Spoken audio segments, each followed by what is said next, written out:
이명이라는 게 원래는 이제 청력이 떨어지면서 그 해당하는 주파수에서 이명이 생기는 거거든요. 그때 환경에 뭔가 스트레스를 많이 받거나 많이 피곤한 상태거나 잠을 많이 못 잔 상태거나 뭐 이런 뇌가 민감해진 상황이 되면 이명이 연결이 되는 거예요, 뇌랑. IMTV 구독자 여러분, 구례경의 한의원 박상우 원장입니다. 반갑습니다. 이명이나 돌발성 난청, 메니에이르 같은 그런 귀 관련 질환들을 보려고 이제 노력을 많이 했고, 그동안 이제 그쪽으로도 공부를 많이 했거든요. 그래서 지금은 김포 지역에서 그래도 귀 관련 질환으로 한 번쯤 가봐야 할 만한 한의원, 이 정도는 이제 됐다고 생각을 합니다. 제가 보는 이제 진료 과목이 있다 보니까 그 과목적으로는 치료율을 많이 높여서 환자분들 만족도가 높아진 게 제일 큰 게 아닌가 싶어요. 예전보다 확실히 치료율이 많이 높아진 것 같아요. 만족도도 많이 높아진 것 같습니다. 이명에 대해서 먼저 말씀을 드리면, 이명은 약간 전신질환에 가까워요. 처음에 이명이 생긴 게 귀 속의 문제 때문에 생기는데, 그게 이명이 유지가 되는 이유는 이제 뇌 문제 때문에 생기는 거거든요. 뇌 민감도가 너무 높아져서 생기는 건데, 뇌 민감도가 높아지는 이유 자체가 우리 몸 전반적인 문제 때문이란 말이죠. 그래서 이명을 치료하려고 하면 몸 전반을 개선시켜야 되는, 그래서 이명이 좀 어렵다고 하는 거고요. 거기에 제가 이제 저만의 방식으로 몸 전체를 개선시키기 위해서 이제 여러 가지를 접목해서 치료를 하고 있어요. 돌발성 난청 같은 경우는 그런 거랑 관계없이 실제적으로 문제가 생긴 부위가 딱 정해져 있단 말이죠. 그래서 혈액순환의 문제라든지 신경의 염증이라든지 이런 것들 때문에 생기기 때문에 그걸 이제 치료하기 위해서 다른 여러 가지 공진단이나 한약 같은 거 이런 것들을 이제 접목해서 치료를 하고 있는 거죠. 이명의 전조 증상은 사실은 없습니다. 근데 처음에 이명이 잠깐 왔다가 지나가시는 분들은 꽤 많아요. 이명이라는 게 원래는 이제 청력이 떨어지면서 그 해당하는 주파수에서 이명이 생기는 거거든요. 그때 환경에 뭔가 스트레스를 많이 받거나 많이 피곤한 상태거나 잠을 많이 못 잔 상태거나 뭐 이런 뇌가 민감해진 상황이 되면 이명이 연결이 되는 거예요, 뇌랑. 그러면서 이제 안 없어지는 거거든요.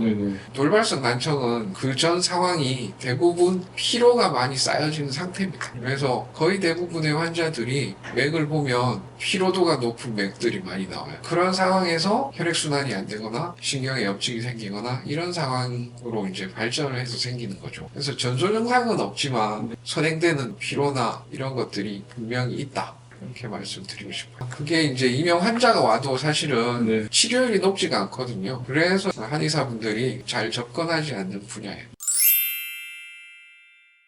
솔직히 다른 치과나 이제 의사들보다는 몸을 이제 전반적으로 살펴보게 되잖아요. 그런 거에 대해서 약간 좋은 점이 많지 않나. 생활 습관도 볼 수 있고, 그 다음에 이제 시간이 많아요. 다른 진료 보시는 분들은 엄청 많은 환자를 봐야 되잖아요. 근데 여기서는 그렇게 많은 환자를 보지 않기 때문에 환자와 얘기하는 게 좀 편하죠. 그래서 그 환자의 이제 상세한 생활 상태나 이런 것도 이제 파악할 수 있고, 그래서 몸뿐만 아니고 정신적인 것까지 전반적으로 이제 케어할 수 있는 이런 진료가 가능하다는 게 장점이라고 생각합니다. 물론 약간 이제 한계가 이제 어느 정도 있지만, 그래도 여러 가지 새롭게 시도해보고 치료율을 높일 수 있는 여러 가지 이제 방법들을 개발해서 적용을 할 수 있다는 게 장점이라고 생각합니다. 환자분들한테 말 들어보면 물어봤는데 오히려 화만 내는 의사들도 있고, 그래서 최소한 한의사는 그렇지 않지 않은가. 자세히 듣는 게 사실은 엄청 중요하거든요. 만약에 어깨가 아프다고 해도 그 어깨가 아픈 원인을 이제 여러 각도로 찾아서 정확하게 치료를 하면 치료율이 높은데, 그냥 단순히 이제 검사만 해서 치료를 하면 치료율이 높진 않단 말이죠. 그래서 그런 치료율을 높이는 데도 훨씬 도움이 되는 그런 거라고 볼 수 있겠어요.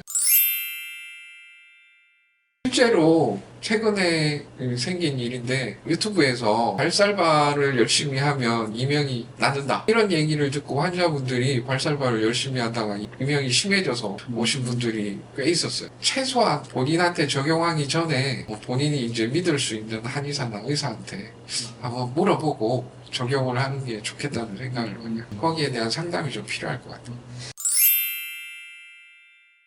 제가 볼 때 건강보조식품은 최소한으로 먹는 게 좋은 것 같긴 해요. 가끔 이제 이명 환자분들이 오시면 복용하고 있는 건강식품이 엄청 많거든요. 근데 그게 중복이 되는 경우도 꽤 많고, 외국의 논문이나 이런 걸 찾아보면 실제로 이제 비타민 종류 같은 것들은 단일 제품으로 먹는 건 사실 별 효과가 없거든요. 그래서 그런 분들한테는 그냥 종합 비타민 외에 꼭 필요한 거 한두 개 정도 먹는 게 좋다.